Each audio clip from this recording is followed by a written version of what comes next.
Everyone, good morning. जागो लाहौर में मैं आप सबको खुशामदीद कहती हूँ। मैं हूँ आपकी होस्ट मुनीबा आसिफ। उम्मीद है जनाब कि आप लोग खैरियत से होंगे और आज के शो में हमेशा की तरह आपकी दिलचस्पी के मुख्तलिफ टॉपिक्स लेकर मैं हाजिर हूँ, जिनमें हमारे गेस्ट आपको अपने तजर्बे की रोशनी में मुफीद टिप्स भी देंगे।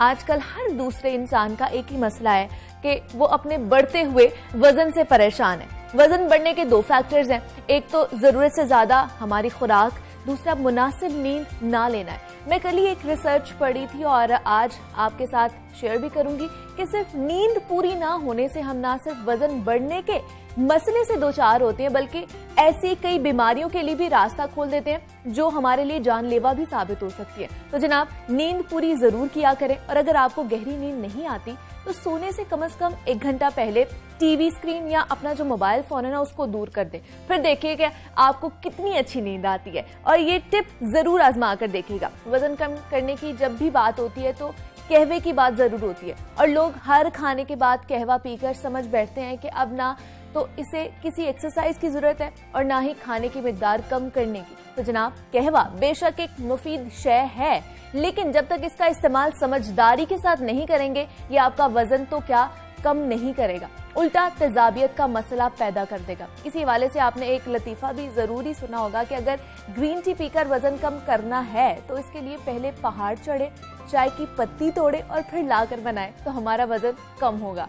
वैसे नहीं तो जनाब, कौन सा कहवा कब और कितनी मिकदार में इस्तेमाल करना चाहिए, कहवा कैसे वजन कम करता है, इस हवाले से हमने बात करनी है। हमारे साथ मौजूद हैं ज़ैनब गोंदल हैं जो न्यूट्रिशनिस्ट हैं। ज़ैनब, वेलकम टू जागो लाहौर। कैसे हैं आप? बिल्कुल ठीक, शुक्रिया।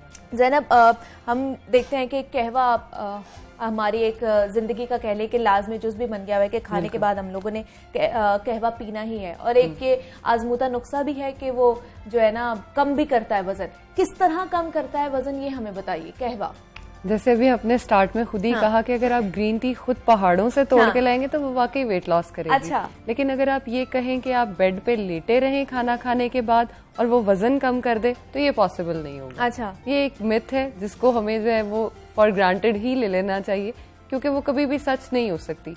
वेट कम करने के लिए बहुत से अनासर होते हैं जिनको अगर हम पूरा करें तो ही हम वजन कम कर सकते हैं, वरना कहवों के साथ और इस तरह की छोटी मोटी डिफरेंट टिप्स को फॉलो करके हम वेट लॉस नहीं कर सकते।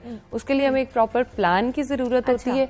एक प्रॉपर प्लान मील लेकर अगर हम चलेंगे, एक्सरसाइज फॉलो करेंगे तो ही हम अपने वजन को कम कर सकते हैं। ठीक है, तो कहवा वजन कम करने के अलावा हमारी सेहत के लिए भी अच्छा होता है क्या?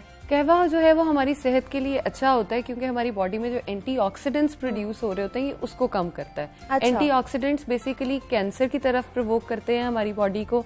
हमारी बॉडी में जो एक्स्ट्रा सेल्स बन रहे होते हैं उससे हमें बचाता है। इस तरह ये हमारे लिए मुफीद तो है, लेकिन हमने इसका इस्तेमाल इस तरह से शुरू कर दिया कि हम लोग जब सुबह उठते हैं, उठते ही 2 कप पी लिए, 2 कप दोपहर पी लिए, 2 कप रात पी लिए। क्योंकि हमने उसे मिसकंसेप्ट कर दिया कि हमने ये समझ लिया कि यही सब कुछ हो गया। बिल्कुल नहीं, आप उसकी एक प्रॉपर मिकदार में अगर चलेंगे तो वो आपका वजन तो क्या वजन कम करने में मदद जरूर करेगा। अच्छा। वजन कम नहीं करेगा लेकिन मदद जरूर करेगा। ठीक है। अब अगर आप ये कहें कि आप सारा दिन लेटी हुई हैं और आपका कहवे के साथ वेट लॉस हो रहा है, ये पॉसिबल नहीं है। ठीक है। लेकिन अगर आप एक प्रॉपर प्लान फॉलो कर रही हैं, आप सुबह उठ रही हैं, 20 मिनट वॉक करने के बाद वो कहवा पी रही हैं, वो वेट लॉस जरूर कर रहा होगा। अब डिफरेंट कहवे हैं, जैसे जीरे का कहवा है, लौंग का कहवा है, ग्रीन टी हम लोग यूज कर रहे होते हैं, वो हमारे लिए बहुत फायदेमंद हैं। हमें उनको इस्तेमाल करना चाहिए। वो वेट लॉस करने में हमारा जो इम्यून सिस्टम है उसको स्ट्रॉन्ग करते हैं। अच्छा। और जैसे आजकल कोरोना चल रहा है तो कोरोना के लिए भी वो बहुत मुफीद है। हमारा इम्यून सिस्टम स्ट्रॉन्ग है तो कहवे जो है लेकिन ज़ैनब, हमने यहाँ पर ये देखा है कॉन्सेप्ट है कि आप सारा कुछ खा रहे होते हैं, आप अपने डाइट प्लान कुछ भी नहीं करते, लेकिन आपका यह है कि हमने कहवा पी लिया है तो हमारा वो जो सारा कुछ है ना वो उसके ऊपर एक कह ले के कहवे की तय लग जाएगी तो हम वजन कम कर लेंगे।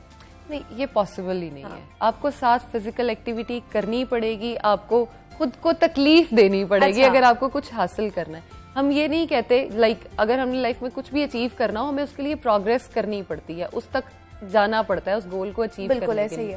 इसी तरह वेट लॉस भी एक गोल है जिसके लिए आपने टारगेट्स को सेट करना है। उन टारगेट्स को सेट करने के लिए आप किसी डाइटिशियन, न्यूट्रिशनिस्ट की हेल्प ले सकते हैं। आप खुद भी कर सकते हैं, लेकिन प्लीज उसमें डाइट प्लान खुद ना बनाएं। मेहनत ही खुद करें, डाइट प्लान खुद नहीं करें।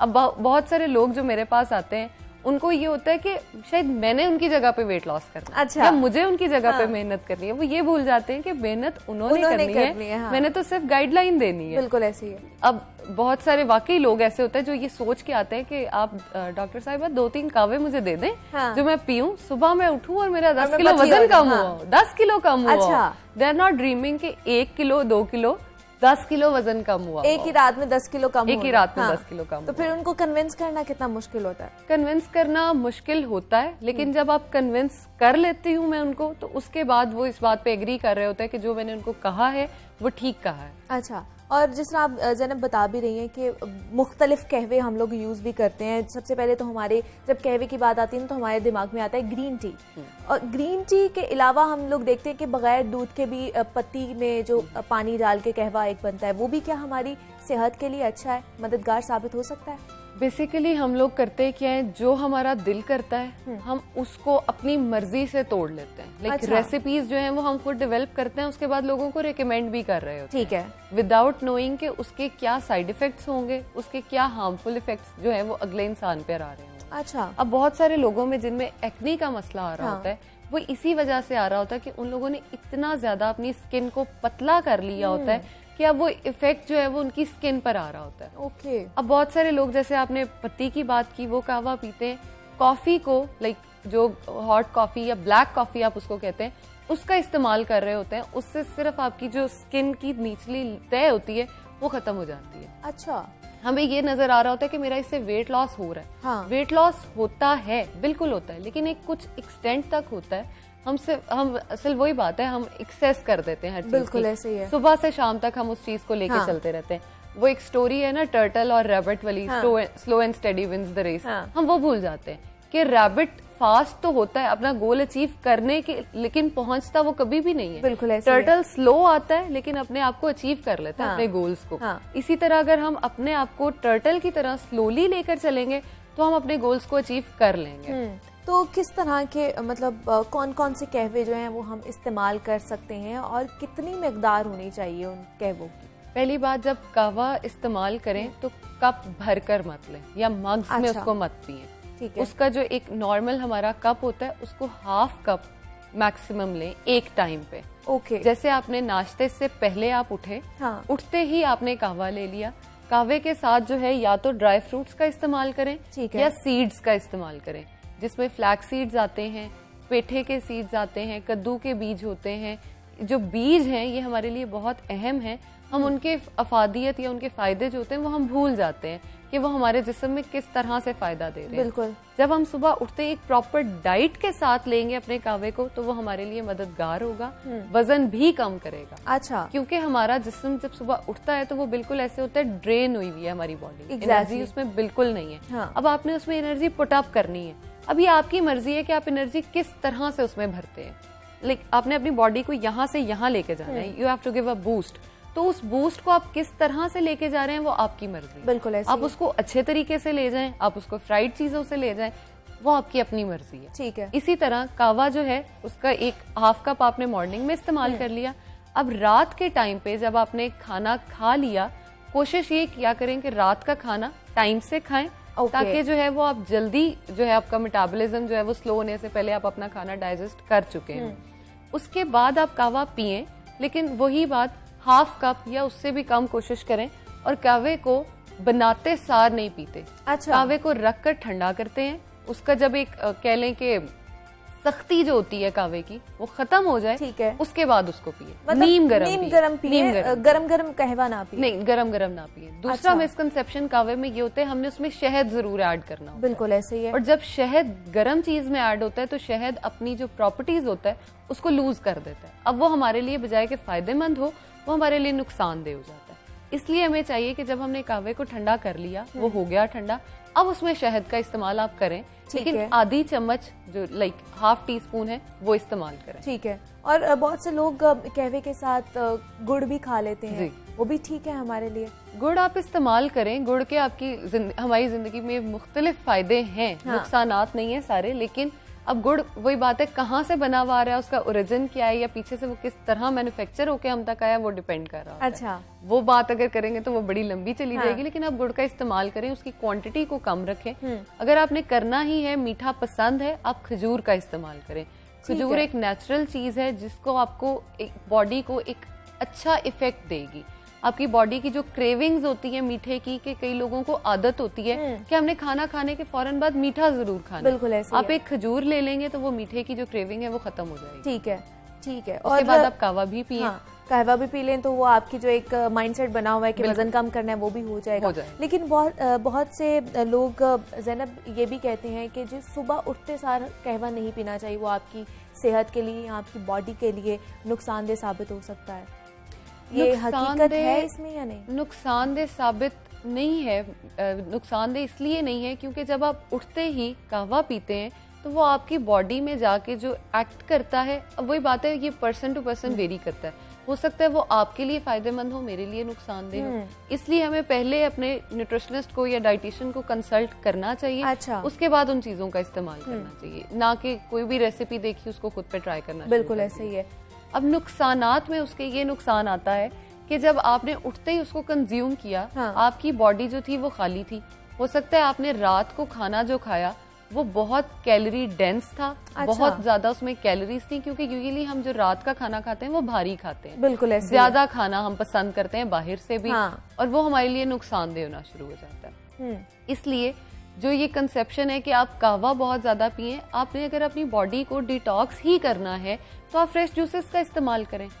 फ्रेश जूसेस का करें, खीरे का करें, कीवी का जूस आप पिए, बहुत सारी बीमारियों में मुफीद है। पाइनएप्पल पूरा साल हम लोगों को अवेलेबल होता है, उन जूसेस का इस्तेमाल करें। अच्छा। जिससे आपकी स्किन भी फ्रेश रहेगी, आपकी बॉडी डिटॉक्स होती रहेगी, एंटीऑक्सीडेंट्स भी प्रोड्यूस नहीं होंगे, और आपकी ये जो मिसकंसेप्शंस हैं कि कहवे से वेट लॉस होगा, जूसेस से नहीं होगा, वो भी ठीक होते रहेंगे। ठीक है। और आजकल जिस तरह आपको पता है कि कोरोना की सिचुएशन में है हम लोग, तो इस सिचुएशन में बहुत से लोगों ने अदरक का जो कहवा है उसका इस्तेमाल बहुत ज्यादा बढ़ा दिया है, तो इसकी अफादियत कितनी है ये बताइए हमें। कोरोना के लिए तो सबसे पहले मैं ये कहना चाहूंगी कि हमें ये समझ लेना चाहिए, बल्कि मान लेना चाहिए कि कोरोना अब हमारी जिंदगियों का हिस्सा है। बिल्कुल हमने उसको साथ लेके चलना है। अब हम ये नहीं कह सकते कि कोरोना खत्म होगा तो मैं ये काम कर लूंगा। हाँ। हमें नहीं पता वो कब खत्म होगा। खत्म होगा तो हम होंगे भी या नहीं होंगे। इसलिए जो टाइम है उसको अच्छे से एंजॉय कर लें, अपनी फैमिली के साथ एंजॉय कर लें, अच्छा खा लें और अच्छा पहन लें। मैं तो यही कहूंगी, एंजॉय कर लें। हाँ। ताकि कोई रिग्रेट्स नहीं रहे कि यार काश मैं ये कर लेता। अच्छा। बीमार होने से पहले ही खुद को इतना इम्यून कर लें कि आपकी जो बॉडी है उसमें वो टेंडेंसी हो कि वो उसको फाइट कर सके। अब जैसे आपने अदरक की बात की, तो अदरक जो है उसमें अल्लाह ताला ने वो क्वालिटीज रखी हैं कि वो हमारे इम्यून सिस्टम को बूस्ट देता है, हमारी जो बीमारियां हैं उनसे हमें बचाता है। बिल्कुल ऐसे अब कोविड में बेसिक हुआ ये है कि विटामिन सी, जिंक और आयरन जो है, ये 3 चीजें हमें ज्यादा चाहिए होती हैं हमारे इम्यून सिस्टम को स्ट्रॉन्ग करने के लिए। ठीक है। उसमें एक अदरक भी आता है जिसमें ये मौजूद होती हैं। अब जिंक की अगर हम बात करें तो वो सबसे ज्यादा हमारी रोटी में पाया जाता है। अब बहुत सारे लोग वो हैं जो इस टाइम पे डाइटिंग कर रहे हैं और वो रोटी नहीं खा रहे। एग्जैक्टली। उनको मैं ये जरूर कहना चाहूंगी कि प्लीज रोटी खाएं, ताकि आपके जिस्म की जो कमियां हैं आप उनको पूरा करें। पतला आप सारी उम्र हो सकते हैं। इस टाइम पे हेल्दी रहें, स्लिम भी हो लेकिन हेल्दी स्लिम हो, खुद को मेंटेन करके स्लिम हो। अदरक का इस्तेमाल करें, लेकिन अदरक का इस्तेमाल वही है, आप छिलका उसका उतारें, उसका जूस जो है वो मैक्सिमम ½ टीस्पून जो है वो इस्तेमाल करें, तो वो आपके लिए मुफीद है। अच्छा, ठीक है। मतलब इसका कहवा जो है हमारी सेहत के लिए अच्छा है। और कौन कौन से लवाजमात जो है वो कहवे में शामिल कर सकते हैं हम लोग और उसमें शामिल होता है?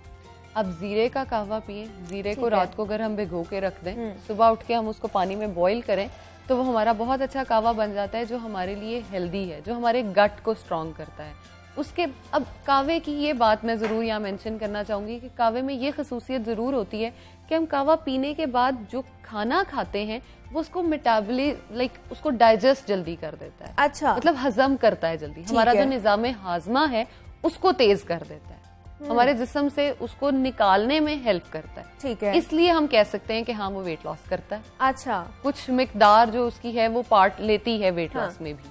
लेकिन ज्यादा, जिस तरह मैं बता भी रही थी, ज्यादा कहवा पीने से भी तेजाबियत का भी बहुत सारे लोग शिकार हो जाते हैं, तो वो क्या गलती क्या करते हैं जिसकी वजह से बहुत ज्यादा मिकदार में पी लेते हैं एक दिन में? बिल्कुल, जब किसी भी चीज की मिकदार आप अपने जिस्म में ज्यादा लेते हैं तो हमारा जिस्म उसको एक्सेप्ट नहीं करता। बिल्कुल, हमारा जिस्म उसको फ्लश आउट करने की कोशिश करता है। जब वो फ्लश आउट करने की कोशिश करता है, पहले तो हमें जलन होती है, तेजाबियत होती है, हम उससे तंग होते हैं। बिल्कुल ऐसे ही उसके बाद वो डायरिया की फॉर्म में या वॉमिटिंग की फॉर्म में हमारी बॉडी से निकलता है। अब हो सकता है कि किसी इंसान ने कहवा 3-4 दिन पहले पिया हो, लेकिन उसको वो याद ही नहीं हो कि मुझे उसकी वजह से ये मसला हो रहा है, वो उसको कंटिन्यू करता चला जाए। अब वो कहवा आपकी बॉडी में था, आपने एक वो हुआ कॉज, आपने अगले दिन फिर वही गलती की, अगले दिन फिर वही गलती की। अब जब वही गलती आप 3-4 दिन दोहराते चले जाएंगे तो आप एक मेजर जो है वो उसके कॉज की तरफ चले जाएंगे। अब जैसे ईद गुजरी है हमारी, ईद पे सबने मटन का बहुत इस्तेमाल किया होगा, बहुत ज्यादा खाया होगा। अब उसको हजम करने के लिए लोग क्या करेंगे? कहवे पिएंगे। एग्जैक्टली। वॉक नहीं करेंगे, कहवे पिएंगे बस। हाँ, आप एक्सरसाइज करें, योगा करें, उसमें आप ठीक है गर्म पानी का इस्तेमाल करें, उसमें लेमन यूज कर लें। अब कहवा इस तरह भी तो कर सकते हैं कि नीम गर्म पानी लिया, उसमें लेमन डाला, शहद डाला, वो भी तो आपका कहवा बन गया, तैयार हो गया। आप उसको जब पिएंगे तो वो आपकी हेल्प करेगा बॉडी को कम करने में। बहुत से लोग ज़ैनब दालचीनी का कहवा भी पीते हैं। बिल्कुल, दालचीनी का कहवा जो है वो हमारे लिए सबसे मुफीद, उसका जो फायदा मुझे लगता है वो हमारी मेमोरी को बहुत शार्प करता है। ओके। इसको तो मैंने खुद एक्सपीरियंस भी किया है।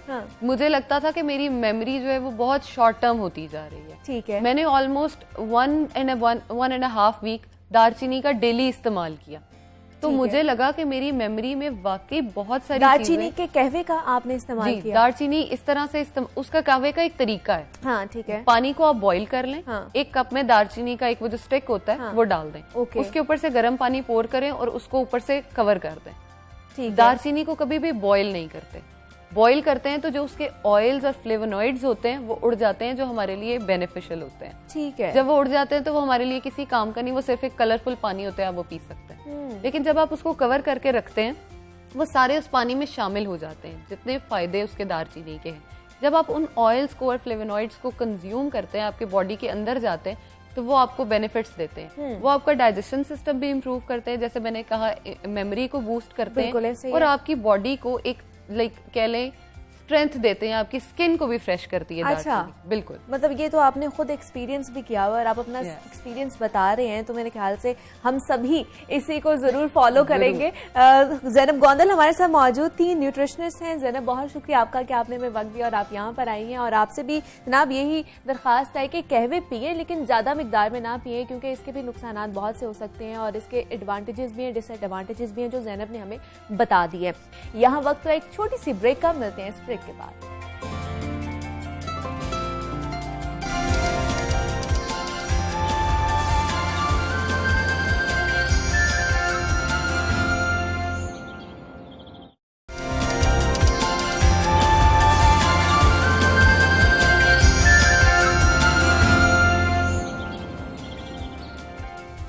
वेलकम बैक टू जागो लाहौर। जनाब, मुकाबले का इम्तिहान पास करना हर नौजवान का ख्वाब होता है, और हो भी क्यों ना, हजारों में से चंद मुंतखब लोग इस इम्तिहान में कामयाब होते हैं और फिर एक अच्छी सरकारी पोस्ट हासिल करते हैं, जो उनके कामयाब करियर और रोशन मुस्तकबिल की जमानत होती है। लेकिन वही बात है कि इम्तिहान हर कोई पास नहीं कर पाता।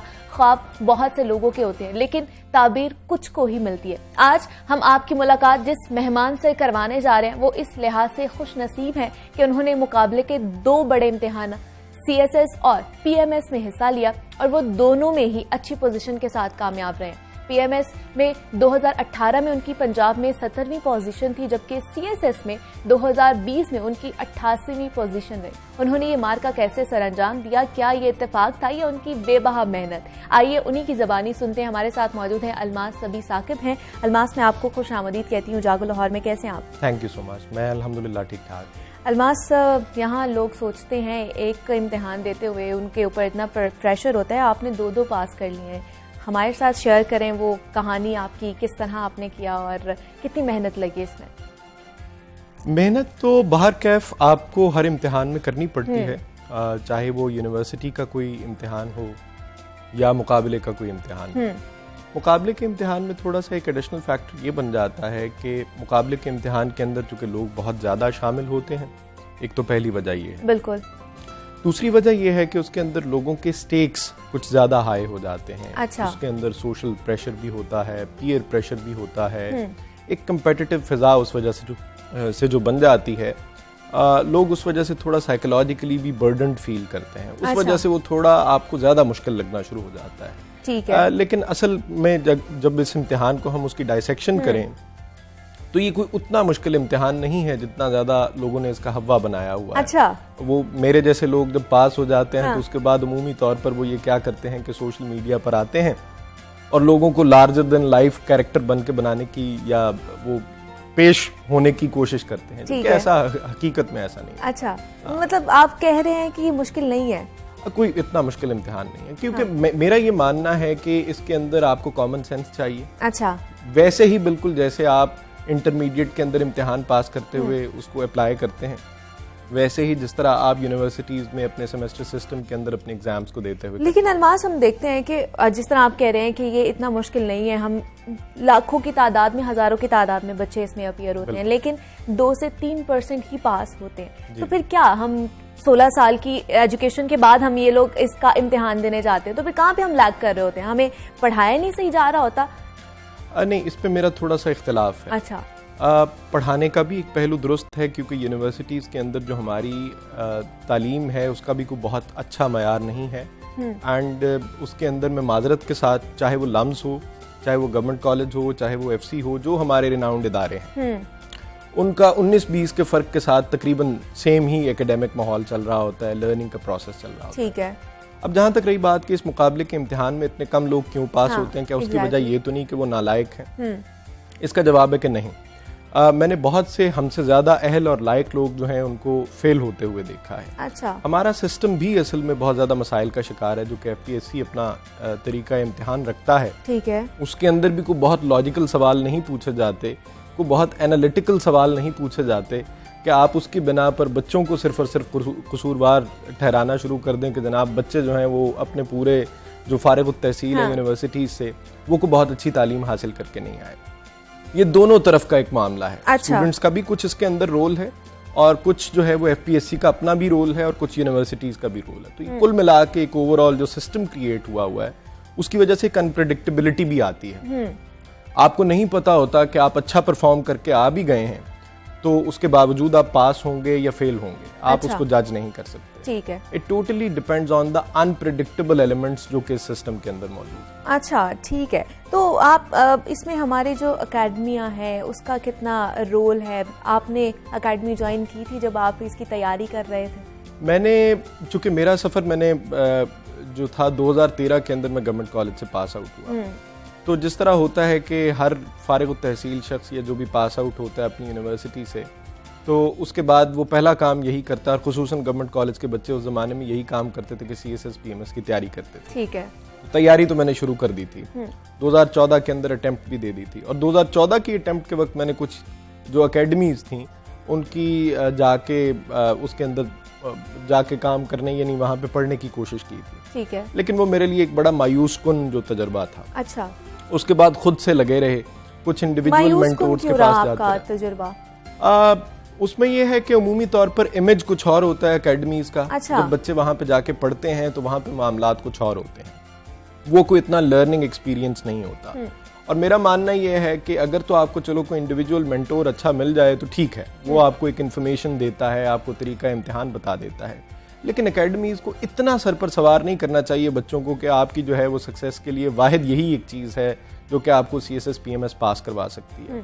मेरे अपने बहुत सारे बैचमेट्स हैं जिन्होंने कभी एकेडमी ज्वाइन नहीं की। ठीक है। मैंने खुद जो है PMS के लिए कोई एकेडमी ज्वाइन नहीं की। अच्छा।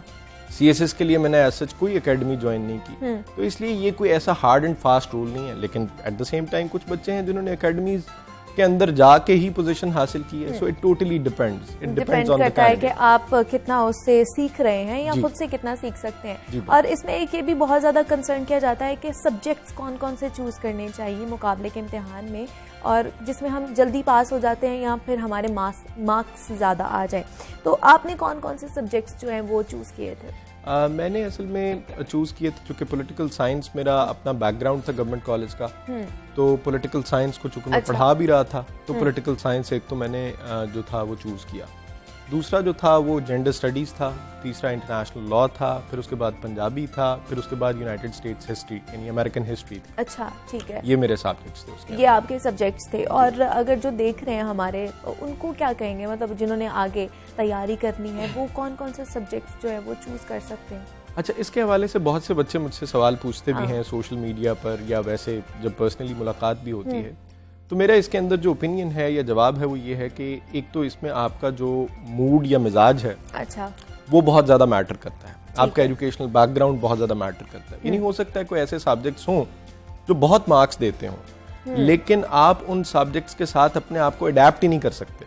अच्छा, आप उन सब्जेक्ट्स के साथ कंफर्टेबली फील नहीं कर सकते, तो फिर आप उस सब्जेक्ट को रख भी लें तो वो आपको फायर बैक करेगा, क्योंकि आप उसको दिलचस्पी के साथ पढ़ ही नहीं सकते, उसमें ग्रिप ही हासिल नहीं कर सकते। बिल्कुल ऐसे। तो मार्क्स उस सब्जेक्ट के अंदर आएंगे जिसके अंदर आपको ग्रिप हासिल होगी। हाँ, थोड़ा बहुत ट्रेंड को भी आपको देखना पड़ता है। जिस तरह इस दफा इंटरनेशनल लॉ जो है, बहुत अच्छे अच्छे कैंडिडेट्स जो मैं जानता हूँ जिनको, जो कि लॉ के बहुत अच्छे स्टूडेंट थे, जिनको बड़ा अच्छा उस पर ग्रिप थी, लेकिन उसके बावजूद उनके जो मार्क्स थे वो 40s या 50s के अंदर रहे, इससे ज्यादा नहीं आगे गए। अच्छा, कुछ ऐसे सब्जेक्ट थे जिसमें एक एवरेज कैंडिडेट भी जो था वो 60s 70s में चला गया। ट्रेंड भी एग्जिस्ट करता है, ठीक है, हाँ। लेकिन एट द सेम टाइम आपको अपने मूड और मिजाज या अपने एजुकेशनल बैकग्राउंड को भी साथ लेके चलना होता है।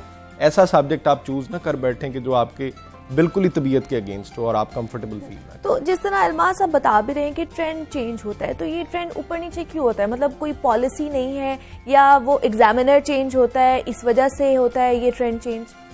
बुनियादी तौर पर ये वो साइंस है जो अभी तक किसी कैंडिडेट को समझ नहीं आ सकती। अच्छा, और यही वो बात है जिसकी वजह से एक अनप्रेडिक्टेबिलिटी का एलिमेंट है। और यहीं पे चाहे वो पीपीएससी हो चाहे वो एफपीएससी हो, इनके जो मेंबर्स हैं, इनके जो पॉलिसी मेकर्स हैं, उनको भी ये सोचना पड़ेगा कि अगर आपने ट्रेंड की बेसिस पर चलाना है इन चीजों को, तो फिर आप अनाउंस कर दें कि बेटा ट्रेंड्स को देख के फैसला कीजिएगा। ठीक है, हाँ। आप फिर जो खुली छूट दे रहे हैं सब्जेक्ट्स की कि आपने इतने ज्यादा सब्जेक्ट्स रखे हैं, उनमें अगर आप ट्रेंड की बेसिस पर फैसला करेंगे तो वो बच्चे जो कि बहुत अच्छा भी उसके अंदर करके आए हैं परफॉर्म, जो लॉजिकली ठीक क्वेश्चंस को अटेम्प्ट करके आए हैं, फिर आप उनको उस ट्रेंड की नजर कर रहे हैं। और ये एफपीएससी का पीपीएससी का अपना कसूर है कि वो पॉलिसी को वज़ा नहीं कर पा रहे। कि उमूमी तौर पर देखा गया है कि जिस सब्जेक्ट को ज्यादा बच्चे चूज कर लेते हैं उसमें मार्क्स कम आना शुरू हो जाते हैं। अच्छा। या तो फिर आपको ये पॉलिसी अनाउंस कर दें कि बेटा इससे ज्यादा अगर बच्चे जाएंगे तो हम उनको नंबर कम देना शुरू कर देंगे, हाँ। चाहे वो बिल्कुल ठीक भी करके आए।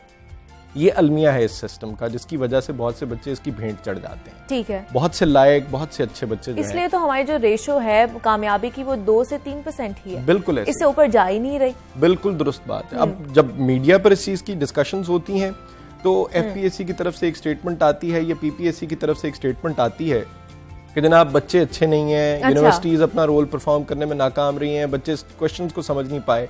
आप फिर एक मॉडल क्वेश्चन जो है वो अनाउंस कर दें कि जनाब इस तरह से क्वेश्चन अटेम्प्ट किया। बिल्कुल ऐसे ही है। इंडिया के अंदर तो ये होता है, हाँ। कि वो एक मॉडल क्वेश्चन जो है वो अपने उस पे साइट पे दे देते हैं कि बच्चों ने इस तरह से किया था। इवन चेक किए हुए पेपर वो आपको उस तक एक्सेस होती है। ठीक है। यहाँ पे ऐसा कुछ भी नहीं है। खुद ये भी तो फेयर नहीं है अपनी सारी अनाउंसमेंट के अंदर आप बच्चों को इन्फॉर्मेशन तो एक पॉलिसी ही नहीं बनाई गई, तो फिर किस तरह बच्चे भी उनके लिए भी क्या आसानी होगी। और वैसे भी अलमास कहा जाता है कि जो मुकाबले के इम्तिहान होते हैं इसमें या तो आपका रट्टा चलता है या तो आपकी बहुत अच्छी इंग्लिश है, तभी आप पास कर सकते हैं। आप मुत्तफिक हैं इस चीज? मैं काफी हद तक मुत्तफिक हूँ इस बात से। अच्छा। और मुझे इन दोनों बातों से बुनियादी तौर पर इसी वजह से मैं थोड़ा सिस्टम के साथ मुझे मसला भी है। मिसाल के तौर पे ये कि इंग्लिश जो है वो एक प्रिविलेज है। ठीक है ना। देहाती बैकग्राउंड से आने वाले बच्चे या सेमाई जो रूरल बैकग्राउंड से या इवन कस्बों से आने वाले बच्चे जो हैं वो उतनी अच्छी अंग्रेजी नहीं पढ़ पाते, क्योंकि वजह ये है कि हमारे यहाँ अंग्रेजी सिर्फ वही ओ लेवल्स के बच्चे यानी एचएसओनियन होंगे, एलईएस के होंगे, बीकन हाउस के होंगे, तो उनको अच्छी आती होगी। और उस वजह से, और वहां पे आपको पता है कि एक प्रिविलेज्ड क्लास, एलीट क्लास जाती है, वो हर एक बंदा नहीं अफोर्ड कर सकता। तो आपने एक चेक तो वहीं पे आपने एक एडेड एडवांटेज दे दिया उन बच्चों को जो कि बीकन हाउस से, एलजीएस से, उन इदारों से पढ़ के आते हैं, क्योंकि उनकी अंग्रेजी अच्छी होती है। तो एक तो ये मसला है कि ये एग्जिस्ट करता है इशू, और उसमें कॉलोनियल बैकग्राउंड हमारा शामिल है। जहां तक रट्टे की बात है वो भी बात बिल्कुल दुरुस्त है। अब बहुत से सवालात उठाकर देख लें पीपीएससी और एफपीएससी के, मसलन पीपीएससी के अंदर एक जनरल नॉलेज का एक पूरा पेपर एग्जिस्ट करता है 100 मार्क्स का। ठीक है। वो टोटली रट्टा बेस्ड है, उसके अंदर कोई एनालिसिस, कोई एनालिटिकल स्किल आपका जज नहीं कर रहे। अच्छा। उसके अंदर ये आपसे पूछा जा रहा है पहाड़ की ऊंचाई कितनी है, गहराई कितनी है, फलाना कहाँ पे खड़ा था, उस डेट को क्या हुआ था। ये एक ऐसी चीज है जिसका एनालिसिस के साथ कोई लेना देना ही नहीं है। बिल्कुल ऐसे ही। और जब आप खुद तरीका इम्तिहान ये चूज कर रहे हैं बच्चों के लिए, और फिर बच्चे जो हैं वो जिनका एक एनालिटिकल माइंडसेट है वो उसको पास नहीं कर पाते, उसके बाद आप एक बड़ी सी स्टेटमेंट लगा देते हैं कि जनाब वो जो फेल हो जाते हैं वो नाजायज तनकीद करते हैं। हाँ। मेरा मानना है कि बच्चे बहुत सारी तनकीद जो है वो जायज करते हैं, इवन इफ कि मैं इस इम्तिहान में से गुजर के दोनों में से पास हुआ हूँ और अल्हम्दुलिल्लाह ठीक पोजीशन पे बैठा हूँ, लेकिन इसके बावजूद जो इस सिस्टम के अंदर खराबियां हैं उनको हमें देखना पड़ेगा। वो तो रहेंगी और उनको हाईलाइट करना हमारी ही जिम्मेदारी है, क्योंकि आने वाले जो लोग हैं उन्होंने भी तो ये पास करना है ना, इसमें जाना है। लेकिन बेशतर तलबा ये कहते हैं कि हम लोग ऐसे राइटिंग जो है, इंग्लिश ऐसे राइटिंग, उसमें फेल हो जाते हैं। क्या, क्यों, वजह, उसकी वजह क्या है, क्या टिप्स देंगे आप? अच्छा, एक तो उसके अंदर कुछ यहाँ पे मैं कहता हूँ कि कुछ कसूर बच्चों का भी है। अच्छा, उन बच्चों से ज्यादा उन अकेडमीज का है जिनके अंदर वो जाते हैं। उन अकेडमीज के अंदर मसला ये होता है कि वो मिसगाइड करते हैं, उमूमी तौर पर देखा गया, क्योंकि मैं खुद मिसगाइड हुआ था तो इसलिए मैं अपने तजर्बे से बोल रहा हूँ कि बच्चे अमूमन मिसगाइड होते हैं। ठीक है। क्योंकि वजह यह है कि एक तो पहली बात, जब अकेडमीज में बच्चे जाते हैं तो टीचर्स उनको बताने की कोशिश करते हैं कि प्रॉबेबली उसके अंदर कोई सर्टेन फॉर्मूला है ऐसे के अंदर कि 1 + 1 = 2 वाला कोई फॉर्मूला एग्जिस्ट करता है, तो आप इस तरह से करेंगे तो ऐसे पास हो जाएगा। ठीक है। मेरा जो अपना तजर्बा है और जो मैंने सीखा है अपने असातिज़ा से, गवर्नमेंट कॉलेज के या उसके बाद वाले, या फिर ये कि अपने तजर्बे से, वो ये कि आप कॉमन सेंस को फॉलो करें। वो जो क्वेश्चन पूछ रहे हैं आप उसके साथ एंगेज करने की कोशिश करें, लॉजिकली अपनी बात को साबित करने की कोशिश करें। आपने जो बातें घर से सोच के आ गए हैं वहां पे अगर वही लिखने की कोशिश करेंगे विदाउट एंगेजिंग द क्वेश्चन जो वहां पे पूछा गया है, तो इसका मतलब यह है कि आप खुद मौका दे रहे हैं एग्जामिनर को कि वो आपको फेल करे। पहला मसला तो ये है। ठीक है। दूसरा वही अंग्रेजी वाला मसला। बहुत से बच्चे रूरल बैकग्राउंड के अंदर आते हैं। मैंने तो ये देखा है कि 90 to 95% स्टूडेंट्स जो हैं वो रूरल बैकग्राउंड से आते हैं, तो अंग्रेजी उनका एक मसला होता है। अब जो जुबान होती है उसका सबसे बड़ा इशू ये होता है कि आप जहन के अंदर कुछ और सोच रहे होते हैं, जब आप उसको ख्याल को उतारने की कोशिश करते हैं पेपर पर तो वो लैंग्वेज का एक बैरियर आ जाता है। उस वजह से वो जो जहन के अंदर एक लॉजिक एग्जिस्ट भी कर रही होती है, जब वो पेपर के ऊपर आती है तो वहां पे एक मसला शुरू हो जाता है। बिल्कुल ऐसे ही। ठीक है।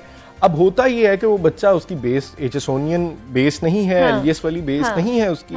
जब वो किसी टीचर के पास जाता है, टीचर उसको डॉन का एडिटोरियल दिखाना शुरू कर देता है, टीचर उसको ये बताना शुरू कर देता है कि एक्सप्रेशन आपका इस लेवल का होना चाहिए। भाई ऑटोमेटिकली ये है कि आप इस चीज को समझने की कोशिश करें कि वो वहां तक नहीं पहुंच सकता। ठीक है। अब उसके सामने एक सर्टेन लिमिट है, वो उससे आगे नहीं जा पाएगा। आपको उस लिमिटेशन को सामने, अब वो बच्चों के लिए बार इतनी ऊंची सेट कर देते कि बच्चा वहीं से डिप्रेशन का शिकार भी हो जाता है। वो मैं इसको कैसे करूं, वो भारी भरकम लफ्ज याद करना शुरू कर देता है वोकैबुलरी। बिल्कुल ऐसे ही है। एक्सप्रेशन या सिंटेक्स को नहीं समझता।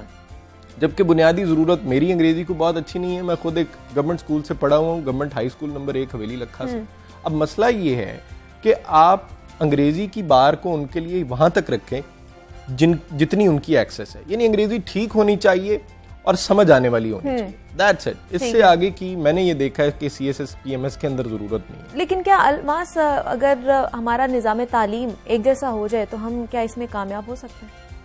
मेरा ख्याल है कि नहीं। पहली बात तो ये बिल्कुल नहीं। उसकी वजह यह है कि निजाम तालीम एक होना जो है वो मसला नहीं है। मिसाल के तौर पे वो सिलेबस जो LGS के अंदर जिन बच्चों को पढ़ाया जा रहा है, जो HSN के अंदर बच्चों को पढ़ाया जा रहा है, वो आप गवर्नमेंट हाई स्कूल नंबर 1 हवेली लखा के अंदर पढ़ाना शुरू कर दें तो दो मसले हैं। एक तो माहौल का मसला है। अच्छा। कि तमाम बच्चों के घर का माहौल वो नहीं है जो LGS के बच्चों का है। ठीक है। उनकी तो वालिदा भी अंग्रेजी बोलती है, उनका तो वालिद भी अंग्रेजी बोलता है, उनके भाई बहन कजन सारे अंग्रेजी बोलते हैं। माहौल का डिफरेंस।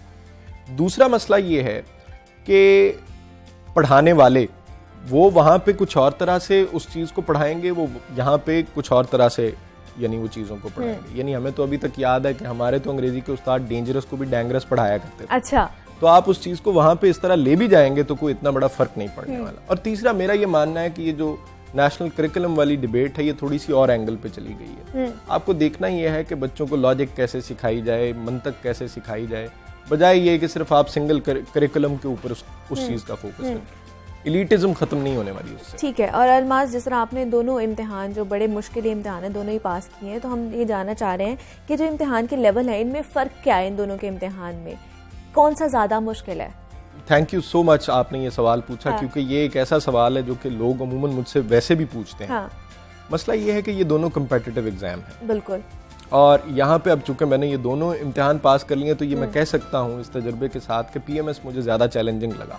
अच्छा। उसकी वजह ये है कि सीट्स बहुत थोड़ी थी। मसलन मेरी 28 ओपन मेरिट की सीट्स थी पीएमएस 2018 के अंदर, जिसको हम पीएमएस 9 भी कहते हैं। ठीक है।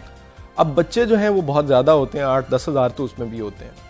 सिर्फ पंजाब के अंदर आपका कंपटीशन, और पंजाब सबसे ज़्यादा कंपेटिटिव सूबा है अपनी आबादी के एतबार से, लायक नालायक की बात नहीं है। बिल्कुल ऐसे ही है। दूसरी बात यह है कि वहाँ पे सीट्स जो है अब 28 हैं आपके पास, तो वो रेशो जो है वो कंपटीशन की, वो उसकी वजह से बहुत ज़्यादा तगड़ी फिजा बन जाती है कंपटीशन की। सीएसएस के अंदर अब मसलन ये है कि इस दफ़ा भी कोई 250 के करीब सीट्स आई। अब इसके अंदर 18,000 कैंडिडेट्स हैं, तो अगर आप रेशो डिवाइड करेंगे तो आपको कंपटीशन ज़रा सा, आप यानी पहले ग्रुप में फॉल नहीं करेंगे तो 12 ग्रुप से आप किसी एक ग्रुप में फॉल कर जाते हैं। ठीक है। पीएमएस के अंदर ग्रुप ही एक है, एडमिनिस्ट्रेटिव सर्विस का, प्रोविंशियल मैनेजमेंट सर्विस, जिसके तहत आप असिस्टेंट कमिश्नर या डिप्टी कमिश्नर लगते हैं। तो इसलिए कंपटीशन तो ज्यादा पीएमएस के अंदर एग्जिस्ट करता है। मुश्किल जहां तक बात है तो मुश्किल दोनों एक ही तरह के हैं। अगर आसान कहें तो भी एक तरह के, मुश्किल कहें तो भी एक ही तरह के, उसमें कोई डिफरेंस, उसमें कोई भी डिफरेंस नहीं है। बस ये है कि आपकी तैयारी होनी चाहिए अच्छी, और आपने बस जी जान से उसकी तैयारी करनी है और प्रिपेयर होना है कि आपने बस कामयाब ही होना है। अलमास अभी साकिब हमारे साथ मौजूद है। अलमास, बहुत शुक्रिया आपका कि आपने अपने जो तमाम तर कह लें सक्सेस स्टोरी है वो हमारे साथ शेयर की और हमें टिप्स दी हैं। और हम भी यही कहना चाहते हैं कि जो अभी भी सक्सेस है हमारे पास, लेकिन उसका तनासुब जो है वो कम है, लेकिन सिस्टम में भी अभी भी कुछ लूप होल्स हैं जिनको फुलफिल करना बहुत ही ज्यादा जरूरी है हमारे लिए। मजीद भी आपसे बात करेंगे, लेकिन यह वक्त तो एक छोटी सी ब्रेक का मिलते हैं। इस ब्रेक के बाद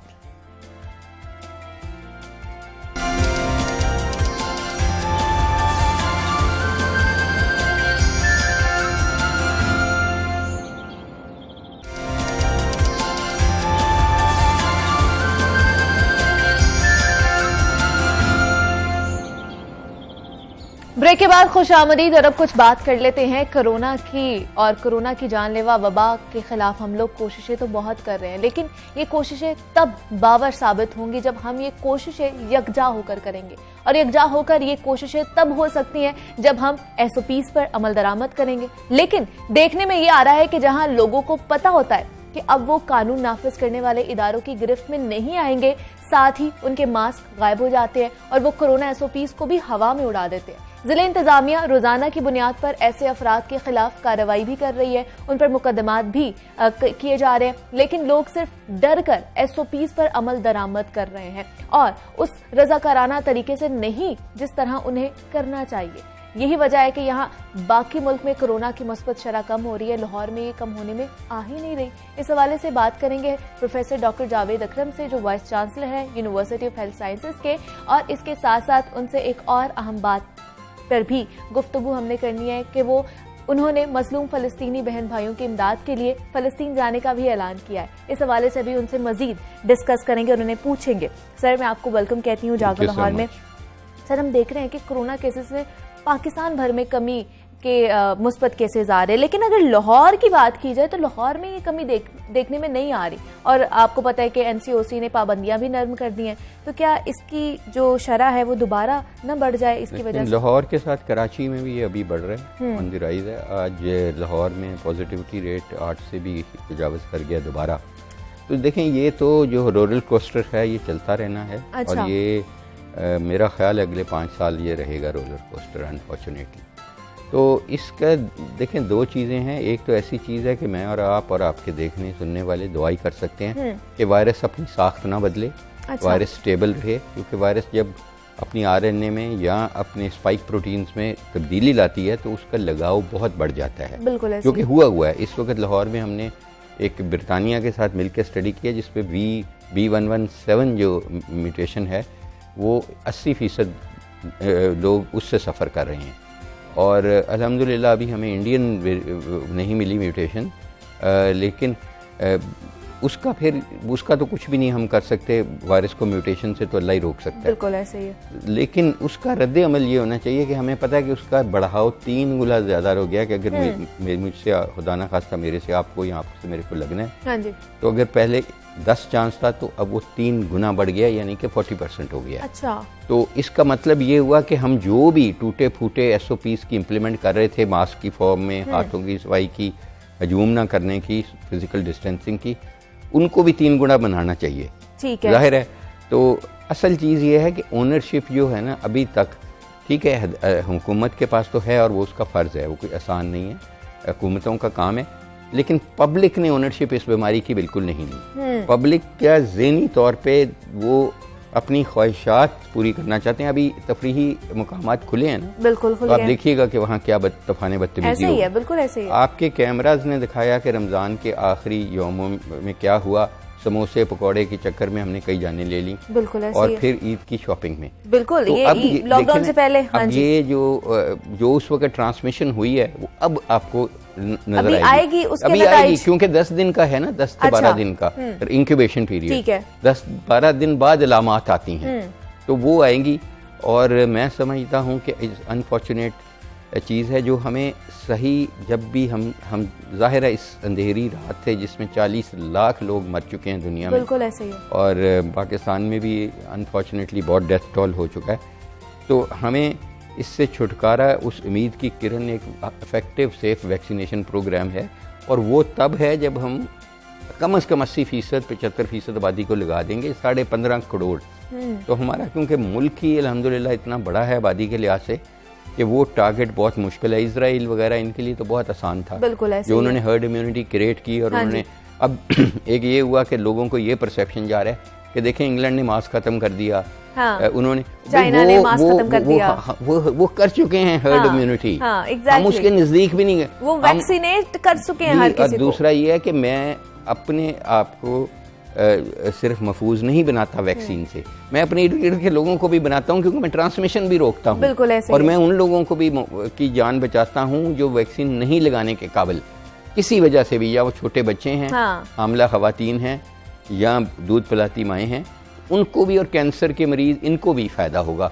तो ये अगर आप ये समझते हैं कि आप बहुत बहादुर हैं और आपको ज़रूरत नहीं, तो आप दूसरों के लिए लगवा लें। बिल्कुल ऐसे ही ये आपकी रिस्पॉन्सिबिलिटी है। हाँ जी। अभी बहुत मुल्कों ने, सऊदी अरेबिया ने ये कानून बना दिया है, ये कानून इम्प्लीमेंट हो चुका है कि वैक्सीन के बगैर आप ना बस पे चढ़ सकेंगे, ना आप वैक्सीन पासपोर्ट के बगैर आप किसी कहीं ऑफिस में जा सकेंगे। ट्रैवल तो बहुत दूर की बात है, आप अपने ऑफिस में नहीं जा सकेंगे।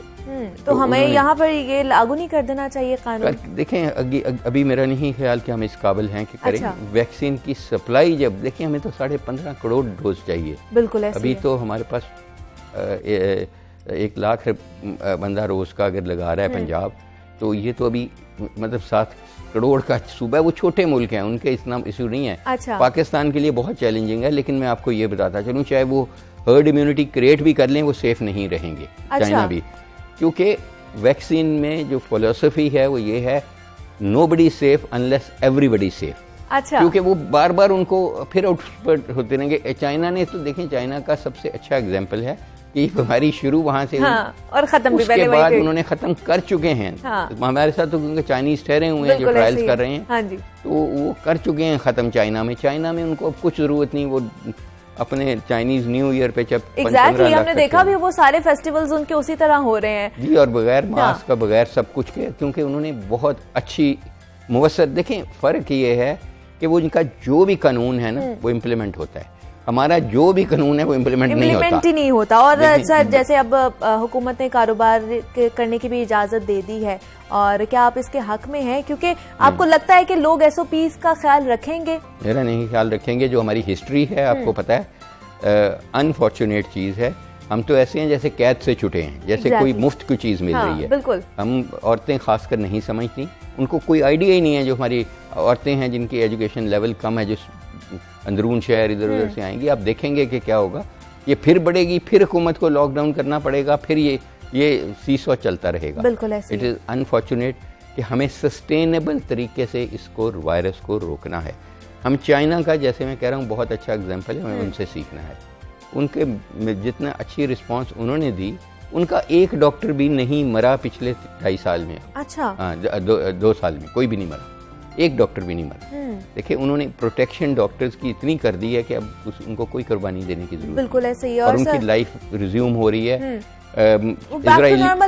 इजरायली की हो गई और जैसे ही रिज्यूम हुई उन्होंने सारा कसर हमारे पे निकाल दी, मुसलमानों। बिल्कुल ऐसे ही है। तो इसलिए मैं समझता हूँ कि ये इसको बहुत हमें सीरियसली लेना है अगले 3-4 साल। और अगर आपकी शादी 2 साल बाद भी किसी बच्ची की है तो अभी से सोच लें कि मुझे नहीं समझ लगती कि इतनी ये कहाँ कौन सी हदीस या कुरान पाक में लिखा है कि जी शादी पे ज़रूर 500 बंदा होना है, 1000 बंदा।